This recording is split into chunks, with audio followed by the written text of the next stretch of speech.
거룩하신 하나님, 하나님이 정하신 말씀이 효과적으로 저에게 나타내려면, 또 말씀이 저희가 구원받는 데 효과적으로 사용되려면 저희들은 부지런한 태도와 준비된 마음과 기도로 말씀을 읽는 것과 듣는 일에 주의를 기울여야 할 것입니다. 또한 말씀을 들을 때 믿음과 사랑으로 받아들이고 들은 말씀을 심정에 두고 삶에서 말씀이 실천되어야 할 것입니다. 저희들이 말씀을 합당하게 받고 있는지 부지런히 살펴 육체적이고 물질적인 방법이 아니라 합당하고 영적인 방법으로 그리스도의 몸과 피에 참여하여 그리스도의 모든 혜택을 받는 자들 되게 하여 주시옵소서. 주의 은혜 안에서 바르게 자라가기를 소망합니다. 주의 몸을 분별하는 지식을 주시옵고 회개하는 양심을 주시어서 말씀을 듣는 한국교회가 거룩을 기반으로 주의 집을 세우게 하여 주시옵소서. 진리의 기둥과 기초돌이 되시는 예수님의 이름으로 기도합니다. 아멘. 오늘 하나님께서 우리에게 주시는 말씀은 학개 2장 10절에서 12절까지의 말씀입니다. 하나님의 말씀을 봉독합니다. 하나님의 말씀을 경청하십시오. 다리오 왕 제2년 9째 달 24일에 여호와의 말씀이 선지자 학개에게 임하니라. 이르시되 만군의 여호와가 말하노니 너는 제사장에게 율법에 대하여 물어 이르기를 사람이 옷자락에 거룩한 고기를 쌓는데 그 옷자락이 만일 떡에나 국에나 포도주에나 기름에나 다른 음식물에 닿았으면 그것이 성물이 되겠느냐 하라. 학개가 물음에 제사장들이 대답하여 이르되 아니니라 하는지라. 아멘. 오늘 본문의 키워드는 성물입니다. 그것이 성물이 되겠느냐, 어떻게 해야 성물이 되겠느냐 하는 것을 나누도록 하겠습니다. 성물은 하나님께 드려진 거룩한 제물을 의미하는 단어입니다. 그러니까 오늘 본문은 유대 백성이 과연 하나님께 드려진 이 제물이 거룩한 제물인가 하는 질문으로부터 시작됩니다. 그 질문은 오늘 우리 자신에게 하나님께서 하신다면 우리는 무엇이라 대답할 수 있을까요? 나는, 그리고 우리는 하나님께 드려지는 거룩한 성물, 제물입니까? 하나님께서 받으실 수 있는 거룩한 성물입니까? 학개는 말라기와 달리 가르치는 사람의 기교를 나타나기 위한 질문과 답변의 방식을 전혀 사용하지 않고 있습니다. 그저 질문을 던져놓습니다. 그리고 스스로 생각하고 대답하게 하는 방식을 취하고 있습니다. 어거스틴의 교육 방법은 사람 개개인에 맞는 교육 방법으로 유명합니다. 그래서 뛰어난 학생에게는 그 수준에 맞는 도전적인 과제를 주고 뛰어나지 않는 학생에게는 기초적인 핵심만 간단히 가르쳐주면서 스스로 무엇인가 깨달을 수 있도록 하는 교육 방식을 취합니다. 그리고 세 번째 부류의 사람인 스스로 자기가 무엇을 알고 있다고 여기는 이 사람이 가장 가르치기 힘든 사람인데 이러한 사람에게는, 이러한 학생에게는 질문을 통해서 자기가 모르고 있다는 것을 자극하는 그런 질문을 던졌다라고 그렇게 이야기합니다. 소크라테스도 아무리 좋은 것을 주려고 한다 할지라도 주먹을 펴지 않는 사람에게는 아무것도 줄 수 없다라는 말을 하였습니다. 그래서 무지한 의지를 깨우쳐야 한다라고 소크라테스가 그렇게 이야기합니다. 그들의 자만심이 깨어지지 않는 이상 결코 교육이 이루어지지 않기 때문이다 라고 말입니다. 그런 말을 하면서 말입니다. 어쩌면 이전의 유대 백성들의 모습이 바로 이러한 모습인지도 모르겠습니다. 우리는 다 알고 있다. 이러한 학생들에게는 결코 아무것도 줄 수가 없다라는 것이 소크라테스나 어거스틴의 그러한 교육 방법이었습니다. 학개에는 모두 4편의 설교가 나옵니다. 그리고 오늘 본문은 세 번째 설교입니다. 이 세 번째 설교는 학계 1장에서 맨 처음 하나님 말씀을 전한 후 4달이 지난 시점, 그리고 2장 1절에서 메시지를 전하고 2달이 지난 시점에 전해지는 말씀입니다. 내적 교사이신 성령 하나님은 거룩한 하나님의 자녀에게는 지속적으로 말씀을 주시는 분이십니다. 하나님은 한 달 전에도, 지금부터 한 달 전에도 스가랴 선지자에게 말씀을 주셨습니다. 그래서 선지자로서 사역을 시작하게 하신 분이 하나님이십니다. 그런데 하나님께서 스가랴도 있었지만은 동시에 같은 백성에게 하나님의 선지자로서 활동을 했던 스가랴와 학계 두 사람이 있었지만은 스가랴에게는 하지 아니하시고 학계를 통해서 유대 백성에게 지닌 그 강팍함, 자신은 다 알고 있다는 이 완고함에 대해서 지적을 하십니다. 그리고 지난 세월 동안 왜 하나님의 복을 받지 못했는지에 대한 그 이유를 알려주시는 본문이 오늘 본문입니다. 학계가 전한 이 세 번째 설교의 내용은 지나간 과거의 일들에 대한 책망의 말씀으로부터 시작됩니다. 이것은 잘못된 예배 생활이 너에게 있었다. 하나님의 복을 받지 못한 이유는 바로 그것 때문이다.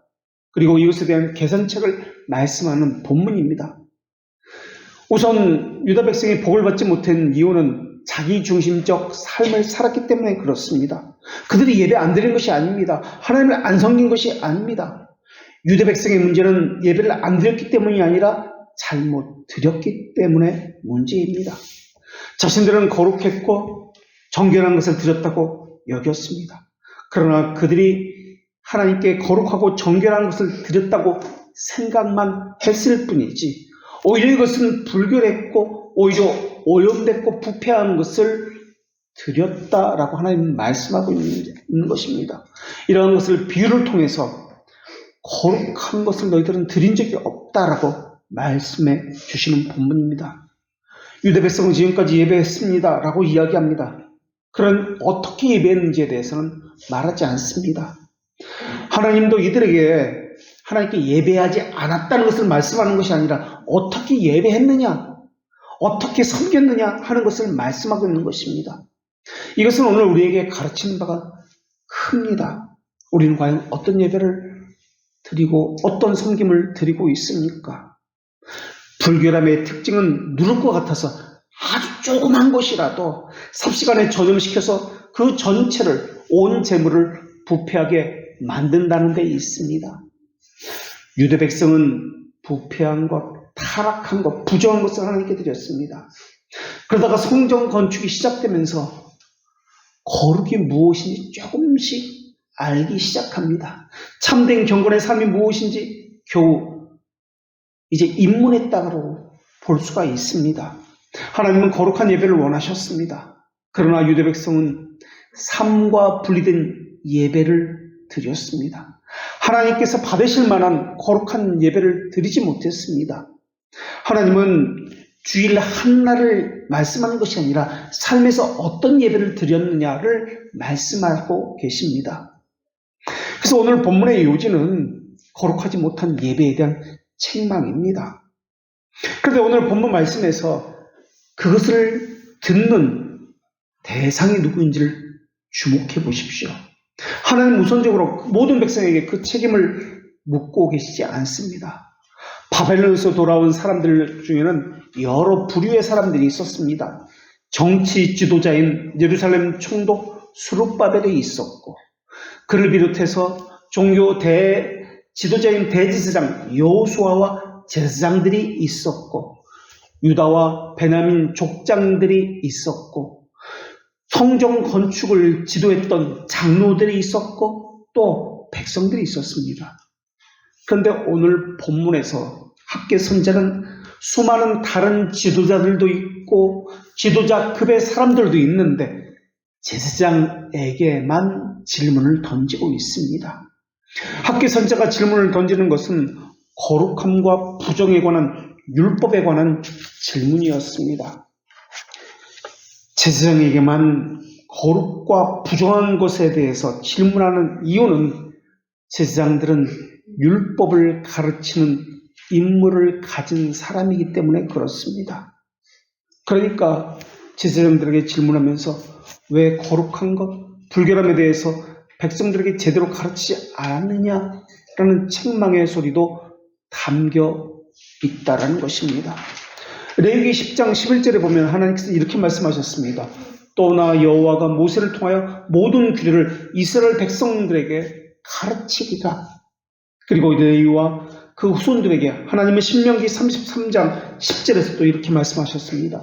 주의 법도를 야곱에게, 주의 율법을 이스라엘에게 가르치며 주 앞에서 분향하고 온전한 번제를 주의 제단 위에 드리리로다. 백성들은 제사장들의 가르침을 받고 온전한 것들을, 온전한 제사를 하나님께 드려야 했습니다. 스가랴 7장 2절에서도 베델 사람이 금식에 관한 질문을 제사장에게 부탁을 합니다. 만군의 여호와의 전에 있는 제사장들과 선지자들에게 물어 이르되 내가 여러 해 동안 행한 대로 5월 중에 울며 근신하리이까 하며, 제사장이 하는 일은 제사는 물론이거니와 하나님의 축복을 백성들에게 선언하는 것도 제사장이 하는 일이요, 육체의 정결 여부를 판단하는 권한도 제사장에 있었습니다. 또 하나님의 뜻을 묻는 우림과 둠민이라는 제비뽑기를 통해서 특별한 일에 대해서 여호와께 물어보는 일도 제사장이 했습니다. 사람과 하나님 사이의 중지자의 역할도 제사장이 했으며, 무엇보다도 제사장들은 성소의 봉사에 있어서 거룩성을 책임져야 했습니다. 또 백성들의 거룩성도 책임지는 사람이 제사장이었습니다. 하나님은 여호사밧 왕 때 역대기야 11장 9절에서 이렇게 기록하게 하셨습니다. 레위 사람들을 보내고 또 저희와 함께 제사장 엘리사마와 여호람을 보내었더니 그들이 여호와의 율법책을 가지고 유다에서 가르치되 그 모든 유다 성읍들로 두루 다니며 백성들을 가르쳤더라. 제사장들이 해야 할 일은 백성들을 가르치는 일도 해야 했습니다. 이 일은 바벨론 포로 시기엔 더더욱 확대되었고 바벨론 포로 이후에는 더더욱 확대되었습니다. 그래서 어려운 법률적 결정이 있을 때는 제사장들에게 물어서 그들의 조언을 구했던 것이 포로기 이후의 백성들의 모습이었습니다. 바벨론 포로기 이후에 대제사장직은 사독 계열의 가기를 통해서 여전히 이어져 왔습니다. 그러나 많은 제사장들은 바벨론 떠나는 것을 꺼려했기 때문에 제사장 숫자가 예루살렘에 온 그 숫자는 너무나 부족한 그런 상황이었습니다. 그런데 이 한정된 숫자를 가지고 율법에 관한 것, 가르치는 것, 이 모든 것을 그 제사장들이 담당해야 했기 때문에 해야 할 일이 너무나 많이 있었습니다. 그래서 어떤 면에서는 역부족이었는지도 모르겠습니다. 학개는 제사장이 아니라 선지자라 불리는 사람입니다. 학개가 선지자로 부름받은 이 상황은 모세로부터 이어져 온 전통을 굳게 세우는 것이었습니다. 모세는 구약 성경의 예언의 원천이었고 하나님을 알았던 유일한 선지자였습니다. 모세를 통해서 토라, 즉 모세오경이 주어졌듯이 학기를 통해서 포로 귀하는 백성들에게 하나님의 말씀이 주어졌습니다. 이것을 통해서 유다 백성은 하나의 인식이 생겼습니다. 선지자 학개란 이 사람은 하나님의 언약에 관한 메시지를 우리에게 전달해주는 사람이구나. 선지자가 전한 메시지는 우리로 하여금 돌이켜 경건한 삶을 살게 하는구나. 유대 백성의 번영을 위한 유일한 길이 하나님으로부터 오게 되는구나. 이 사람을 통해서 깨닫게 된 것입니다. 학개가 전한 메시지는 살아있는 하나님의 말씀이었습니다. 그리고 세 번째, 이 하나님의 말씀이 주어진 시기가 명시되었다는 이 말의 의미는 이 말씀은 신적 권위를 가졌다는 것을 더더욱 명백하게 보여주는 것입니다. 그런데 성경에는 아주 드뭅니다. 선지자가 하나님의 말씀을 가지고 제사장에게 전해주고 제사장의 질문을 통해서 대답을 얻는 경우가 거의 없습니다. 그런데 오늘 본문에서는 선지자가 백성에게 또는 왕에게 하나님의 말씀을 전하는 것이 아니라 제사장에게 하나님의 말씀을 전하고 질문하고 있습니다. 제사장이 해야 할 일은 하나님의 말씀을 받아서 백성들을 바르게 가르치는 일이 제사장이 하는 일입니다. 그런데 제사장이 해야 할 일을 하나님께서 개입하셔서 선지자에게 말씀을 주시고 제사장에게 가서 율법에 대해서 물어보라고 그렇게 말씀하십니다. 그런데 여기서 의문은 한 달 전에 사역을 시작한 스가랴 선지자가 있는데 스가랴 선지자에게 하나님은 이 일을 맡기신 것이 아니라 학계 선지자에게 이 일을 맡기셨다는 점입니다.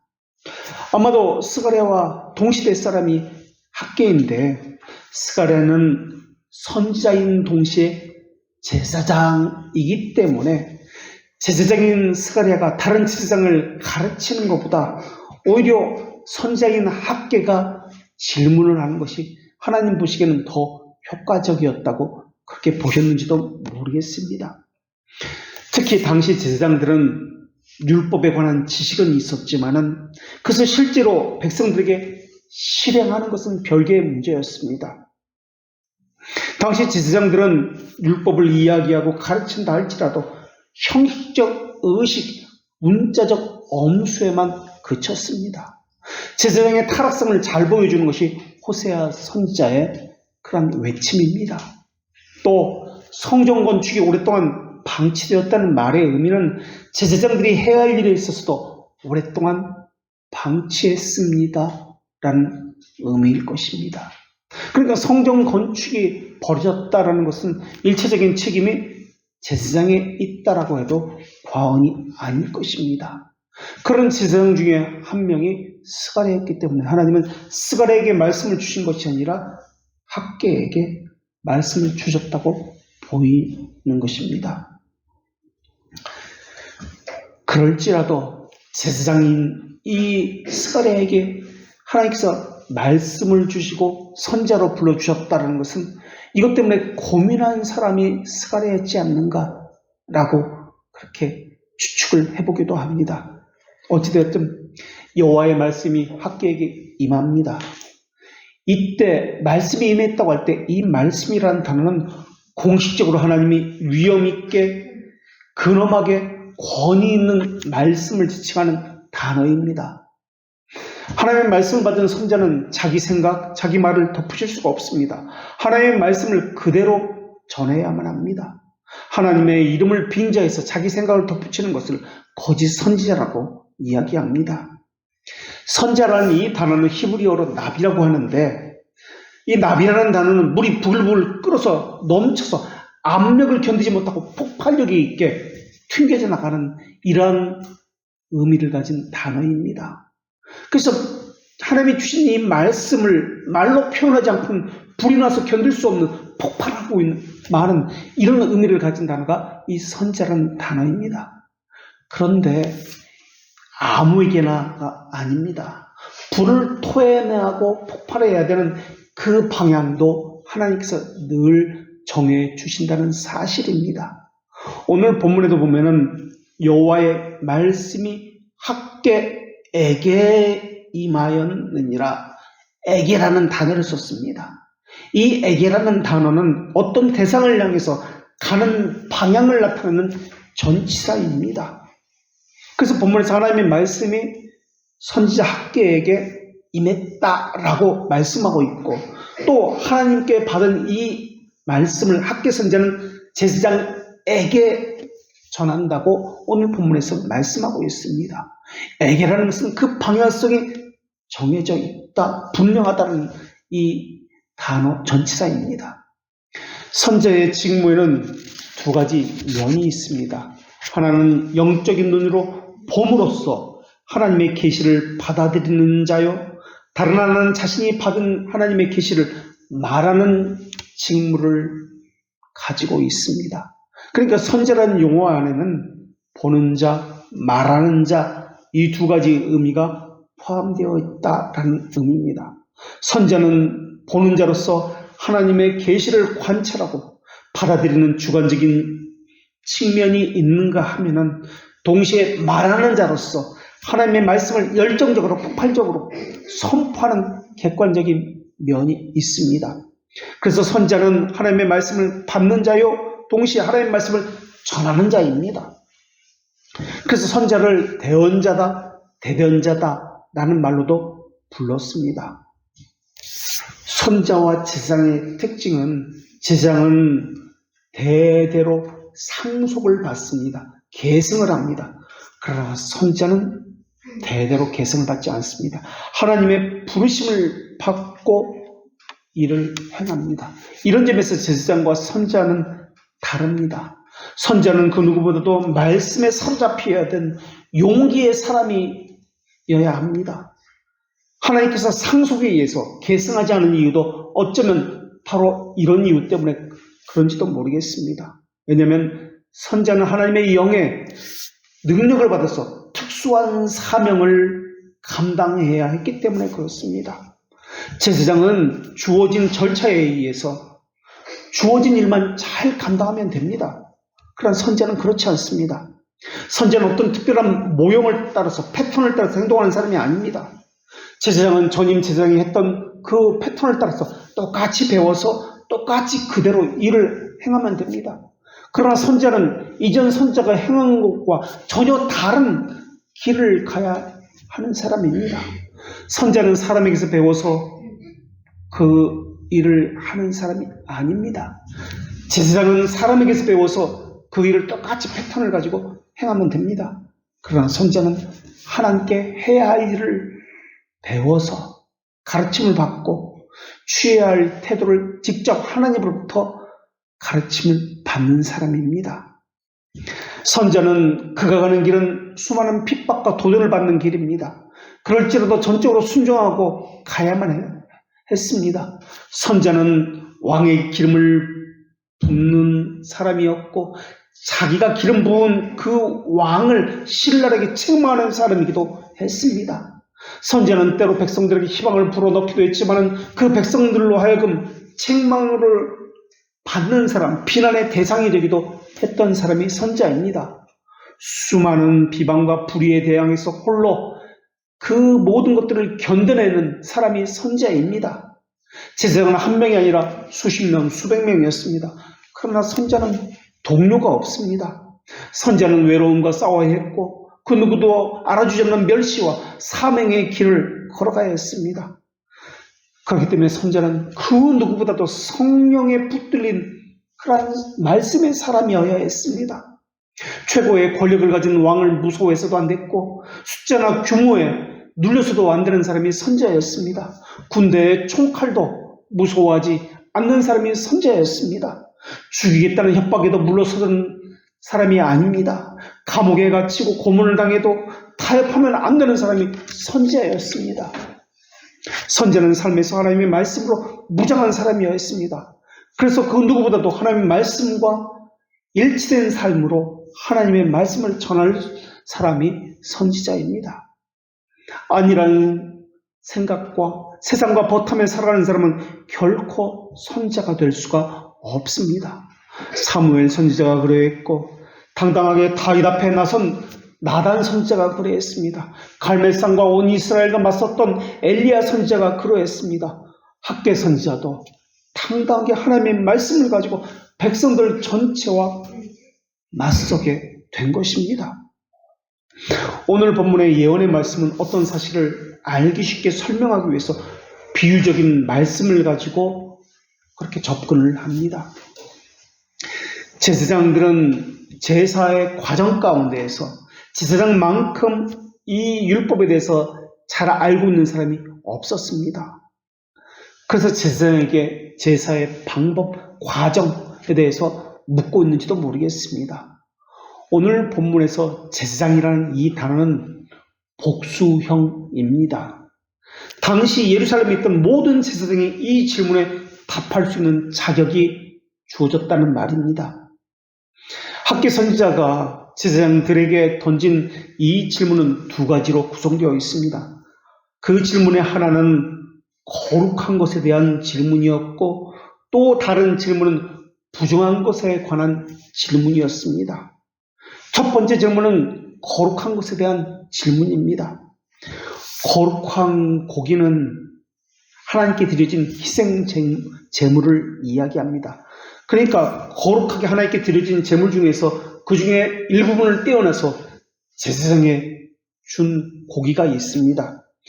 제사장들은 자기 몫으로 떼어낸 이 고기를 집으로 가져갈 때 천이나 아니면 자신의 겉옷으로 감싸서 그 고기를 집으로 가지고 갔습니다. 하나님은 그것을 염두에 두고 오늘 본문에서 말씀하고 있습니다. 하나님께 드려졌던 희생 제물을 옷자락이나 천으로 감싼다고 해서 그 옷자락이 거룩하게 바뀌는가라는 질문입니다.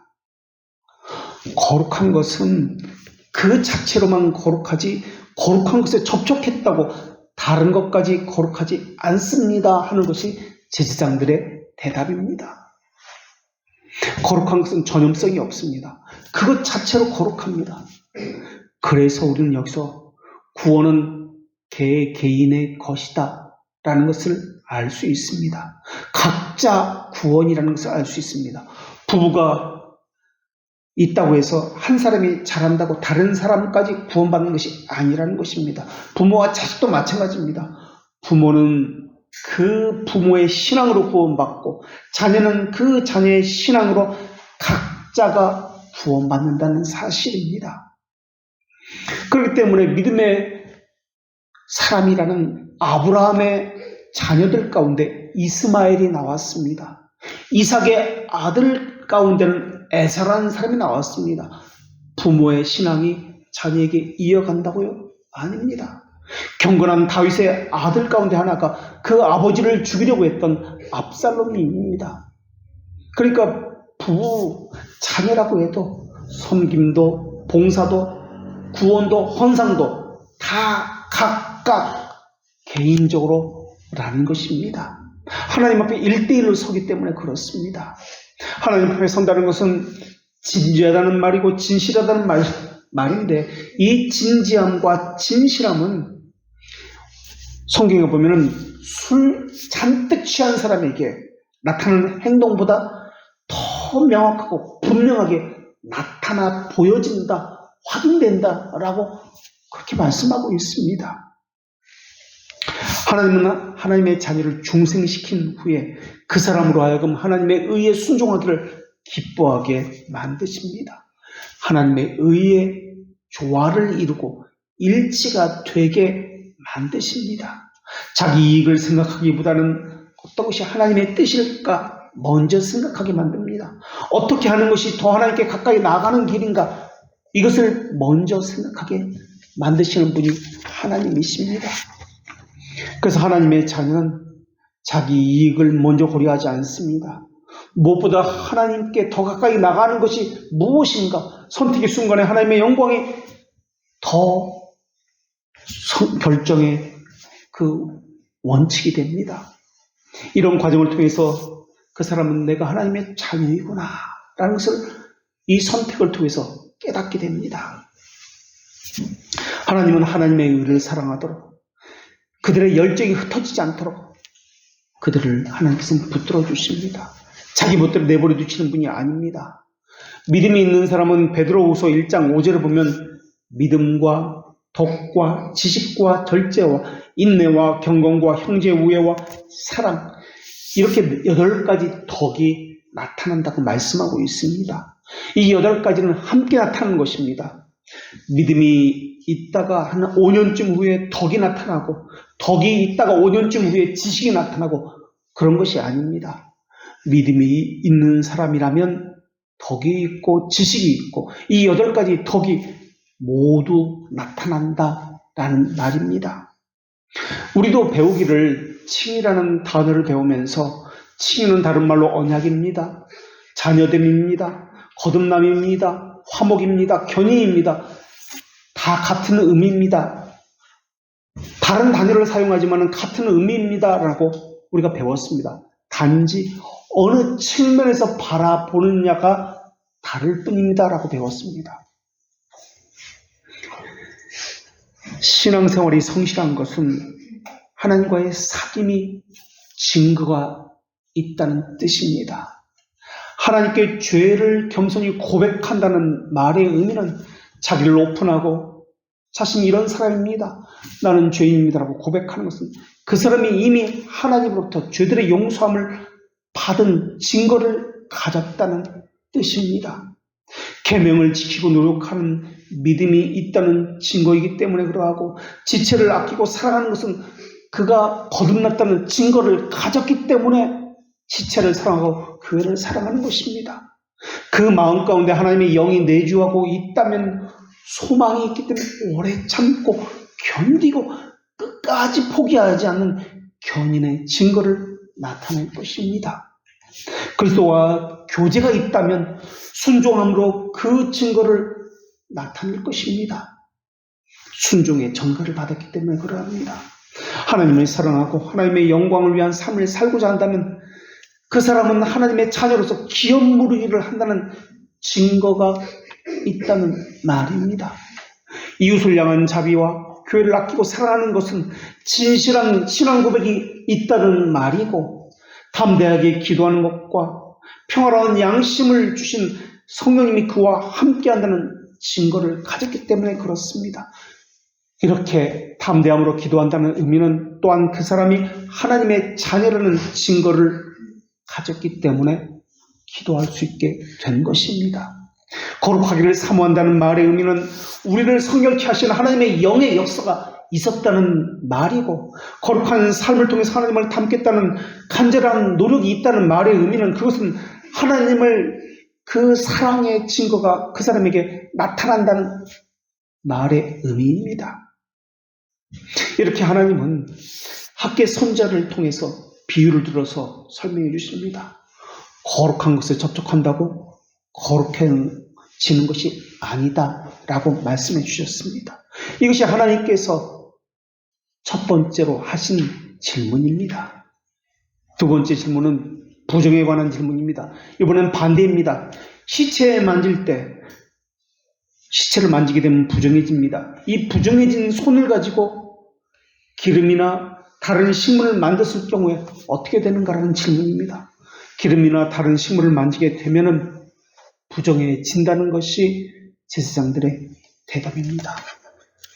거룩한 사람이 다른 것을 만지면 거룩해지는 것이 아닙니다. 그러나 부정한 사람이 거룩한 것을 만지면 부정해진다라는 것입니다.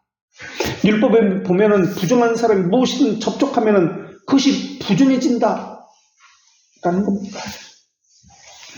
거룩한 성물은 거룩성을 다른 것에 전달할 수 없습니다. 그러나 부정한 것은 부정한 것을 다른 것에 전달할 수 있습니다. 이 말의 의미는 부정한 사람이 거룩한 의식에 참여했다고 그 사람 자체가 거룩해지지 않는다는 말입니다. 거룩한 장소에서 일한다고 부정한 사람 자체가 하는 그 일이 거룩해지는 것은 아니다라는 것입니다.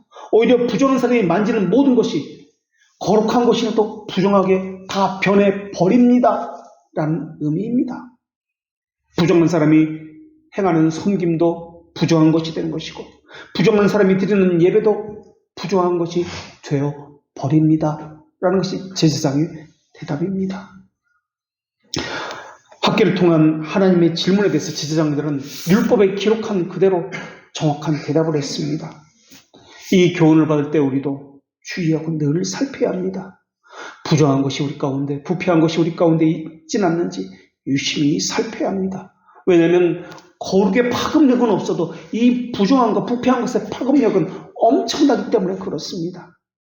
다른 음식물에 닿으면 이것이 성물이 되겠느냐? 닿으면이란 이 단어는 가까이 가서 어떤 대상을 만지거나 접촉하는 행위를 이야기합니다.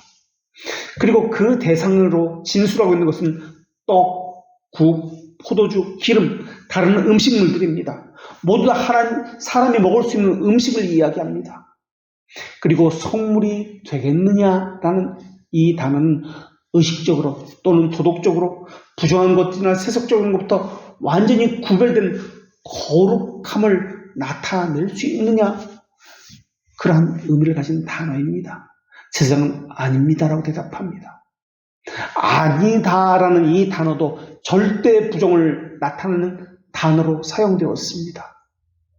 그런데 사람들은 그렇게 생각하지 않습니다. 하나님의 말씀대로 생각하지 아니하고 자신이 하나님께 제사를 드릴 때, 예배를 드릴 때 거룩한다, 거룩한 예배를 드릴 수 있다, 거룩해졌다라는 잘못된 생각에 사로잡혀 있습니다. 그것을 내가 드리지 않았느냐, 그것을 만져 나도 거룩해진 것이다, 이렇게 생각했다는 것입니다. 내가 그 예배에 참석했다, 내가 그 설교를 들었다, 나는 그 교회의 주인이다, 그래서 나도 거룩하다라는 식으로 말입니다. 사람이 많이 다니는 교회에 다니면 나도 덩달아서 거룩해진다고 생각합니다. 좋은 설교를 들으면, 시설이 좋은 교회에 다니면 나도 거룩해진다라고 생각하고 있습니다. 아닙니다. 거룩한 의식에 참여했다고 거룩해지는 것 아닙니다. 어떤 목사나 어떤 사람에 의해서 거룩성이 주어지는 것도 아닙니다. 이런 생각을 하는 것 자체가 성경에 대한 바른 지식이 없고 또 거룩과 경건에 대해 이것이 무엇인지 모르기 때문에 나타나는 태도들입니다. 이것은 마치 실천 없는 신앙 고백을 하는 위선자와 같습니다. 하나님의 율법에 복종하고자 하는 마음이 없다면 이상 없는 동물과 같이 자기 본능에 따라 하고 싶으면 하고 말고 싶으면 말고 이렇게 되어 있습니다. 맹목적인 충동은 복종이 아닙니다. 겉으로 볼 땐 복종이 보일 수도 있습니다. 그러나 이것은 맹목적인 충동이요, 육체적 선천성에 따른 것에 불과합니다. 죄를 피하고 하나님께 복종하고자 하는 총체적인 내면의 성향으로부터 이 복종이 나와야 합니다. 자연적이고 선천적인 것이라면 우리의 마음은 악을 향해 치닫는 의지 외에는 없습니다. 그래서 자유의지라고 이야기할 때 이 자유의지라는 말의 의미는 죄와 사탄의 종노릇을 하는 것 외에는 할 수 있는 것이 없습니다라는 의미입니다. 하나님의 계명을 미워하는 사람이 하나님의 말씀을 지킬 리가 없습니다. 하나님을 사랑하지 않는 사람이 안식일을 거룩하게 지킬 이유가 없습니다. 계명에 대해서 무관심하고 그저 그런 의식에 참여하는 정도로만 생각하는 사람은 하나님의 말씀을 온전히 지킬 수가 없습니다. 계명 중에 가장 위대한 계명은 온 마음과 뜻과 정성을 다해 하나님을 사랑하는 것입니다. 모든 행위는 이 마음으로부터, 내면으로부터 나오는 것입니다. 이 말은 하나님의 뜻을 사랑하고 하나님의 하시는 방식을 사랑하고 세상에서 하나님을 가장 소중하고 탁월하게 여김이 이 마음으로부터 비롯된다는 것입니다. 공부를 하든지 가정에서, 직장에서 일을 한다든지 세상에서 사람을 만난다든지 이 모든 것은 하나님을 향한 내면의 사랑에 의해서 이것이 나타나야 합니다. 하나님의 사랑에 사로잡지 않는 이러한 모든 것들은 하나님의 우선이 아니라 자기가 하고 싶은 일을 하고 있는 것이기 때문에 그러합니다. 하나님의 뜻을 행하는 것이 소중하고 송이꿀보다 더 달콤한 마음을 가져야 합니다. 하나님을 사랑하는 기뻐하고 바라고 목말라야 합니다. 이것이 신자입니다. 그것이 안 되는 사람이 하나님의 계명을 지켰다고요? 예배의 자리에 앉아 있다고요? 아니요. 그것은 하나님께서 받으신 것이 아닙니다. 모두 다 하나님을 이용해서 자기 이익을 추구하려고 하나님의 덕만 보려고 하고 있는 것입니다. 미움과 악의가 결합된 신앙 고백을 하는 사람은 위선자라 불립니다. 마음의 순종에 대한, 말씀에 대한 순종이 없는 믿음은 가증한 위선자의 표시입니다. 하나님의 말씀과 멀어진 느슨한 삶, 죄의 습관은 하나님의 자녀가 아니라는 증거만 더할 뿐입니다. 거룩한 삶, 육신에 속한 삶, 이 양자 간에 우리는 나의 일상을 어떻게 규정할 수 있는지 자기에게 물어야 합니다. 주일 예배 시간, 교회에 나와 있는 시간, 이 시간만 거룩한 시간입니까? 직장에서, 학교에서, 거리에서, 사람과의 만남에서 나는 어떤 사람이 무엇이라고 규정할 수 있습니까? 특별히 직장에서, 학교에서, 시장에서 갖가지 모순과 불의와 죄와 악을 만날 때 우리는 거룩한 심성과 도덕성이 발휘되고 있습니까? 경건한 자는 하나님을 두려워하는 자이며 하나님의 이름을 늘 기억하는 자입니다. 왜 죄의 상황에 순응하게 되는 것입니까? 왜 현재의 상황에 매몰되어서 벗어나지 못하는 것입니까? 그 이유는 간단합니다. 상황이 문제가 아니라 그것에 매몰된 자신이 문제입니다. 최소한 하나님을 두려워했다면 그렇게 할 수 없습니다. 우리가 말하는 것은 하나님을 두려워함으로 해가는 방식이 아니라 그 너머의 방식을 우리는 또한 이야기하고 있습니다. 그것은 하나님을 마음을 다해서 사랑했느냐라는 질문입니다. 사랑에서 나오는 것, 하나님을 사랑하면서 나오는 것이야말로 참된 믿음이기 때문에 그러합니다. 두려움에서 나오는 것은 율법적인 회개에 불과하고 이것은 하나님의 방식과는 다릅니다. 사람의 눈치를 보는 것, 그것은 하나님의 방식과 다릅니다. 사람들이 얼마나 하나님의 거룩한 이름을 더럽히고 있는지 모릅니다.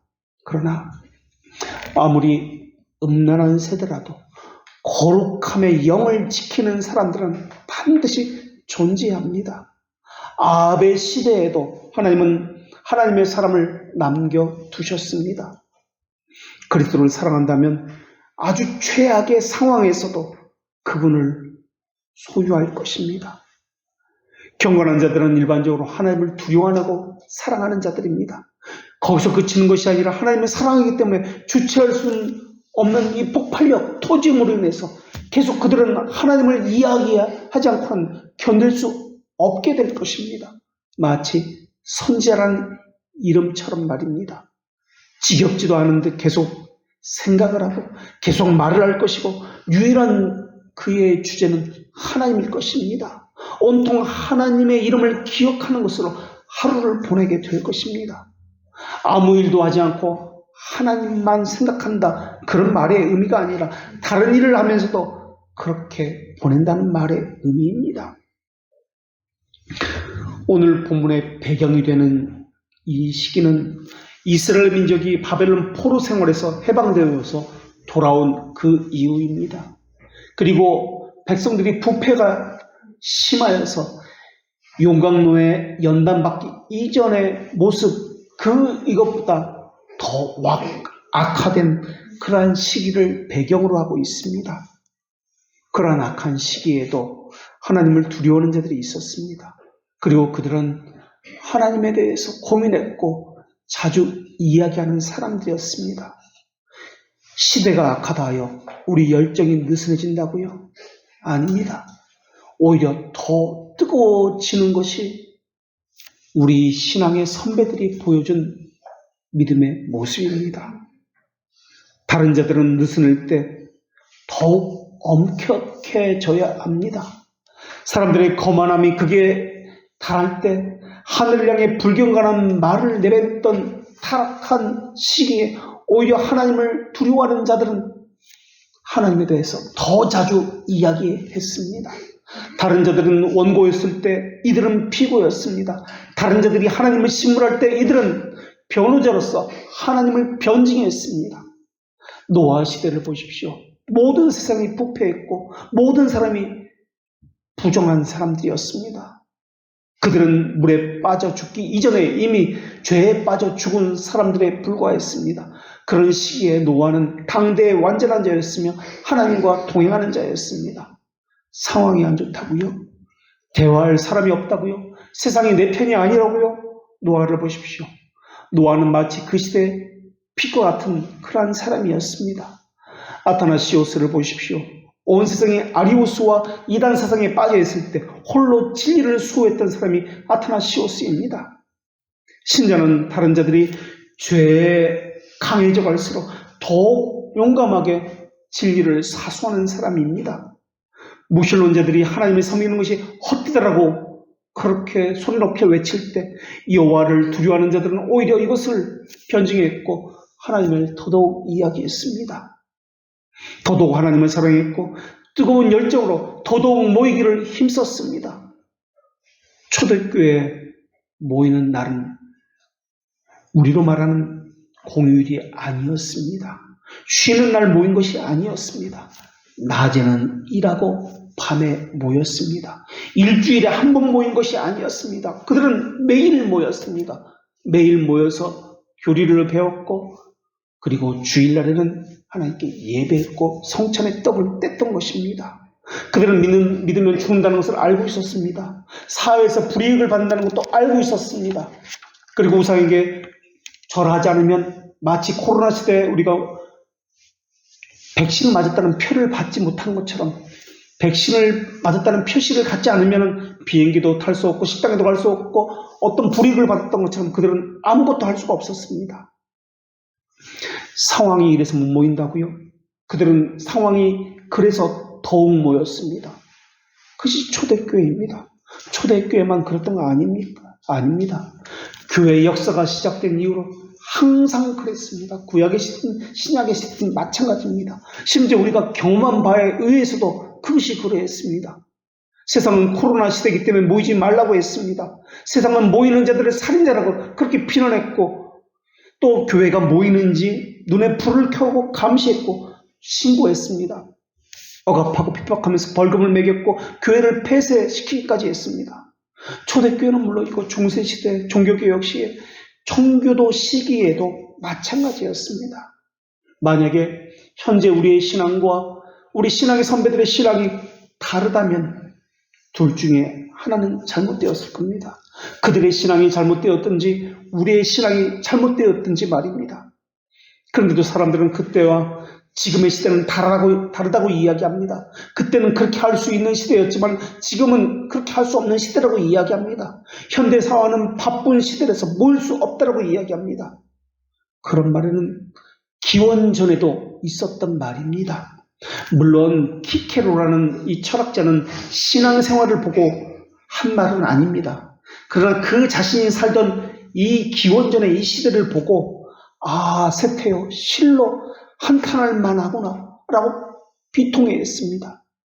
그렇다면 태어나서부터 죽을 때까지 모든 삶이 교회를 중심으로 돌아가는 중세시대는 좀 어떠했습니까? 1311년 여름 알바루스 펠라기우스라는 사람이 쓴 글에 보면은 요즘 젊은 사람들이 어떻다는 책망의 글이 남겨져 있습니다. 주일인데도 교회 가서 예배 드리는 대신에 친구들과 마을을 쏟아다니면서 집에 틀어박혀 빈둥거리며 기껏 펜을 든다는 게 연애 편지나 끄적거리고 있습니다. 만일 교회에 가게 된다면 신앙심으로 가는 것이 아니라 여자애들을 꼬시러 가거나 잡담이나 나누려고 그러려고 교회에 가고 있습니다. 그들은 부모님이나 교단위로 받은 학비를 술집과 파티나 놀이에 흥청망청 써버리고 있습니다. 결국 그들은 집에 들어갈 때 지식도 없고 도덕도 돈도 없이 돌아갑니다. 이게 중세시대에 남겨진 기록입니다. 마르틴 루터 때 대학 도시이고 경건한 도시였던 에어푸르트라는 도시에서 마르틴 루터는 공부했습니다. 그런데도 이 도시의 방탕했던 분위기를 한탄하면서 소돔으로 전락한 로마를 따라가는구나 라고 마르틴 루터는 그 도시를 바라보면서 그렇게 한탄했습니다. 에어푸르트는 도시 자체가 수도원이고 교회 중심적인 그러한 경건한 도시였습니다. 세상이 갈수록 풍속이 쇠퇴해져서 선비의 버릇이 예전만 같지 못하구나. 이 말은 조선 왕조실록 숙종편에 나오는 그러한 그 시대의 비참함에 대해서 한탄하는 글입니다.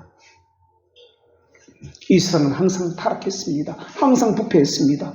신앙생활에게 좋았던 시기는 단 한 번도 없었습니다. 그러나 그가 하나님의 자녀라면 악한 시기이기 때문에 더 탁월한 삶을 살았습니다. 왜냐하면 빛은 어둠 속에서 더욱 선명하게 보이기 때문에 그렇습니다. 그렇다면 우리는 악한 시기에 왜 더욱 거룩하게 살아야 되는 것입니까? 하나님께서 명하셨기 때문에 그렇습니다. 하나님은 죄인과 어울리거나 그들의 행위를 따라 살지 않도록 하셨습니다. 하나님은 가나안 땅에 들어가거든 그 민족의 가증한 행위를 본받지 말고 그들의 행위를 본받지 말라라고 말씀하셨습니다. 지옥에 이르는 길은 잘 다져진 넓은 길이며 많은 사람들이 가는 길입니다. 주님은 악을 행하는 다수의 길을 따르지 말고 그 길에서 돌아서라고 말씀하셨습니다.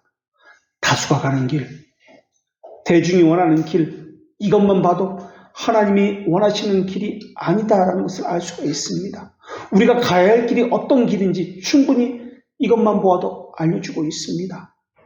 하나님의 말씀이 우리가 지켜야 할 규범인 것처럼 하나님의 뜻은 우리가 행동해야 할 이유입니다.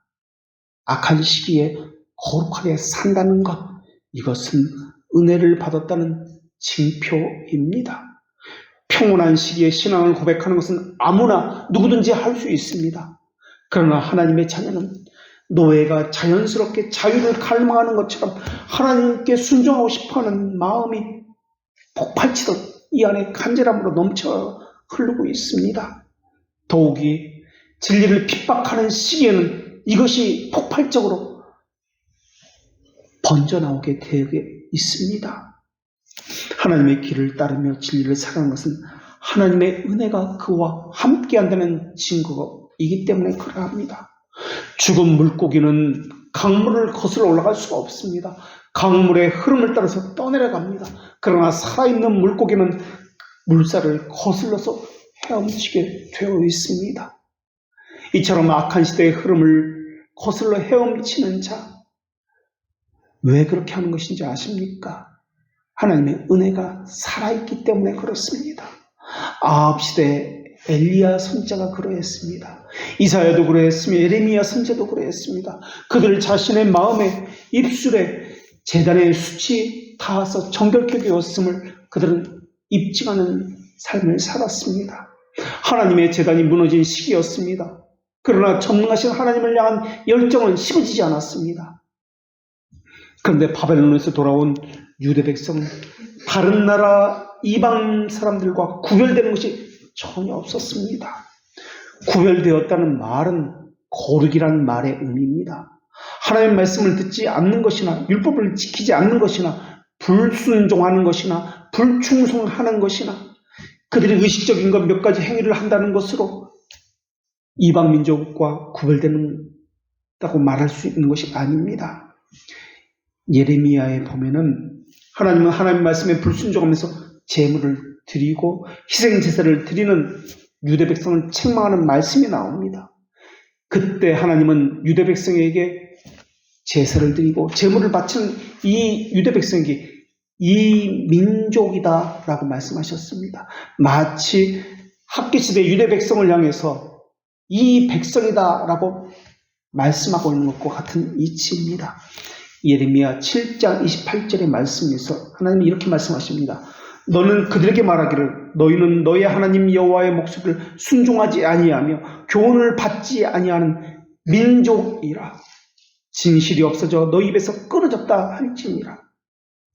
희생제물을 드린다고 하나님의 백성이 되는 것입니까? 교회 가서 예배한다고 하나님의 자녀가 되는 것입니까? 아닙니다.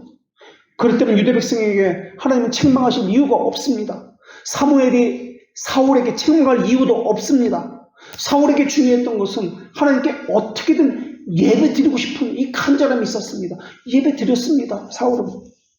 그러나 사람들은 사울처럼 순종보다 예배가 더 중요하다라고 그렇게 여기고 있습니다. 그러나 하나님은 예배가 중요한 것이 아니라 순종이 제사보다 낫다라고 말씀하고 있습니다. 유대 백성이 불순종한 이유는, 불결하게 되온 이유는 바로 이 불순종에 있습니다. 아모스 8장 5절에 보면 하나님은 그 당시 사람들이 이렇게 생각하고 있다고 말씀하셨습니다.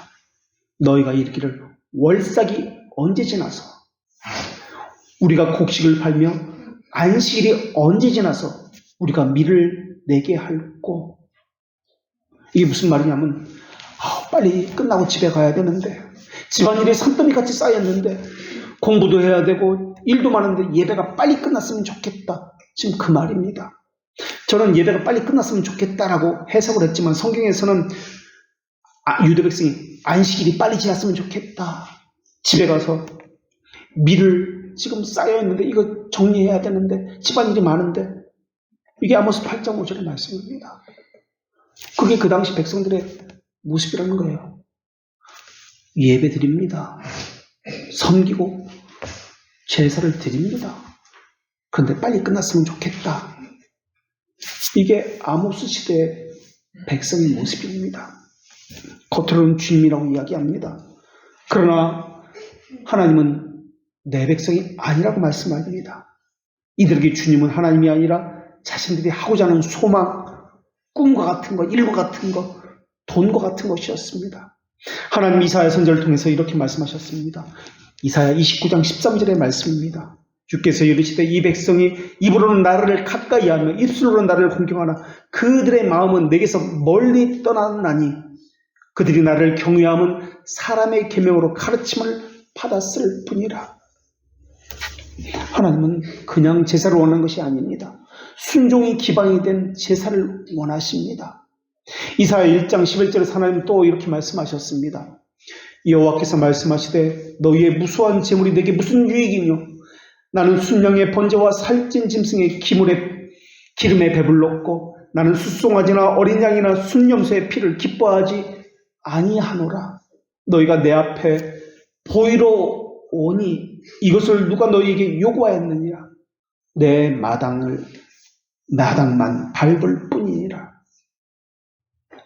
선지자학계를 통해서 자신들이 드린 예배, 섬김, 제물이 하나님께 부정하다고 판결을 받은 유대 백성은 이제 어떻게 해야 하는 것입니까? 성결법을 통해서 제사장의 입을 통해 확증을 받은 유대 백성은 자신들이 부정한 사람이라는 것을 깨닫게 되었습니다. 이제 어떻게 해야 하는 것입니까? 부정한 자는 하나님 백성 중에서 끊어져 버려질 것이라는 말씀이 모세의 율법에 기록되었는데 유대 백성은 어떻게 해야 하는 것입니까? 하나님은 민수기 19장 20절에서 이렇게 말씀하셨습니다. 사람이 부정하고도 자신을 정결하게 하지 아니하면 여호와의 성소를 더럽힘이니 그러므로 회중 가운데서 끊어질 것이니라. 여기에 키워드가 있습니다. 부정하고도 자신을 정결하게 하지 아니하면, 회개하지 아니하고 그냥 두면 여호와의 성소를 더럽히는 것이니, 여호와의 성소는 거룩함입니다. 그런데 부정한 사람이 성소에 왔기 때문에 성소를 더럽힌다, 부정하게 된다는 말의 의미입니다. 그러므로 회중 가운데서 끊어버려야 된다, 끊어진다라는 말의 의미입니다. 이 말씀은 그들은 하나님의 자녀가 아니라 회개하지 않는 그들은 지옥 백성이라는 말의 의미입니다. 우리도 주의해야 합니다. 우리 안에 부정과 부패가 교회를 더럽히지는 않는지 늘 살펴야 합니다. 그러니까 이 학계를 통해서 주신 말씀은 유대 백성을 끊어버리기 위한 말씀이 아니라 회개하고 돌이키기 위한 말씀이었다는 것에 우리는 하나님의 자비하심을 읽을 수 있습니다. 시편 93편 5절에서 이렇게 시편 기자가 고백합니다. 여호와여, 주의 증거들이 매우 확실하고 거룩함이 주의 집에 합당하오니 여호와는 영원 무궁하시리이다.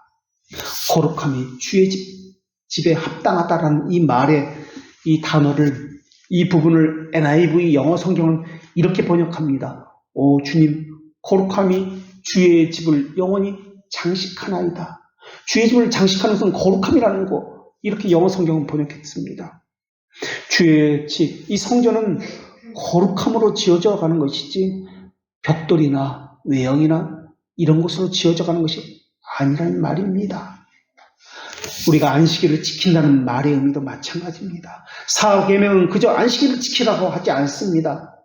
안식일을 기억하여 거룩히 지키라고 합니다.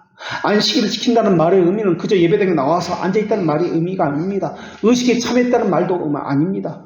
안식일에서 중요한 것은 거룩히라는 이 단어입니다. 거룩히 지킨다는 것, 안식일을 지킨다는 의미입니다. 거룩하다는 것은 자신을 구별해서 자신을 드린다는 의미입니다.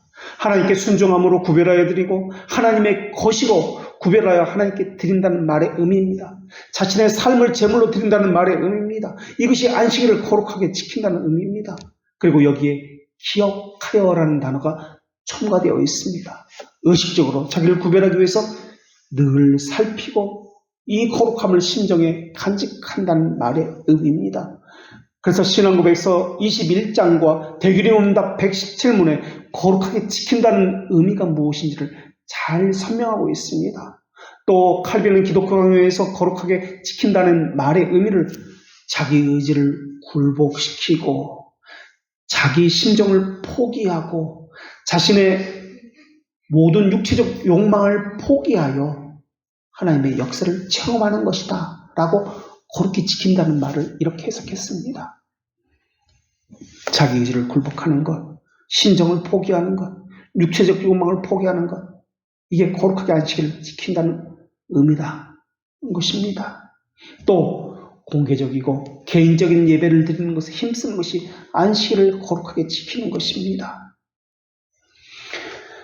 성전의 역할은 종교적 활동이 일어나는 어떤 특별한 장소가 있고 그렇지 않은 세속적인 공간이 있다는 의미로서 어떤 특별한 장소를 의미하는 것이 아닙니다. 이런 생각으로 신앙생활을 한다면 구원받는 것이나 세속적인 것이나 모두 제대로 하는 것이 아닙니다. 그 삶에 하나님에 대한 기본적인 신실한 반응이 결핍되었기 때문에 그렇습니다. 거룩은 전염성이 없지만 부패는 전염성이 아주 강합니다. 이것에 대해서 제사장은 늘 깨어서 살펴야만 했습니다. 제사장은 단순하게 예배 의식을 진행하는 사람이 아니었습니다. 부패를 방지하기 위해서 율법의 교육을 철저히 해야 했습니다. 율법의 교육을 철저히 했다는 말의 의미는 예배당에 나와서 그 의식을 철저히 했다는 말을 포함해서 그들의 삶이 거룩한 삶을 사는지 이것을 늘 살펴야 했다는 말의 의미입니다.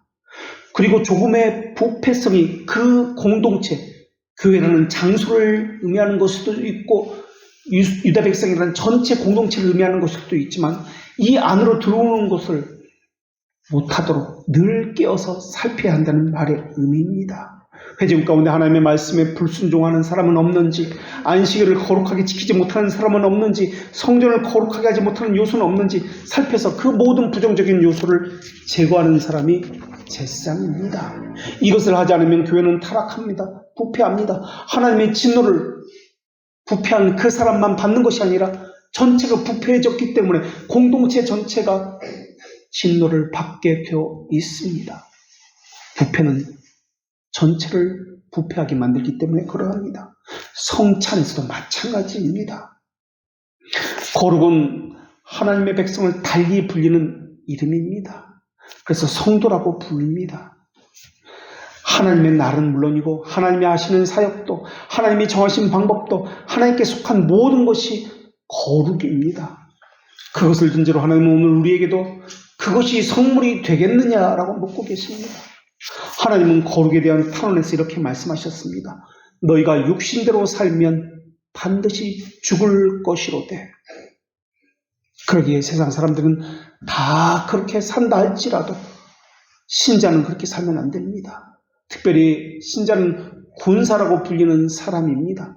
세상 사람들이 그 일을 하기 위해서, 세상 일을 하기 위해서도 불굴의 정신을 가지고 그 일을 합니다.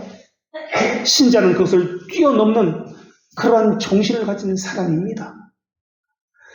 세상 사람들은 회심 전에 유대 백성들처럼 자기를 위해서 먹고 살기 위해서 자기 집을 짓기 위해서 엄청난 열심과 강한 정신을 가지고 세상 일을 추진합니다. 그러나 신앙의 정신은 그것을 뛰어넘는 죽음을 뛰어넘는 부활의 정신을 가지고 있습니다. 그렇다면 다시 묻겠습니다. 우리는 그 정신이 세상을 이기는 힘을 가지고 있습니까? 죽음을 이기는 부활의 정신을 가지고 있습니까? 기도하겠습니다.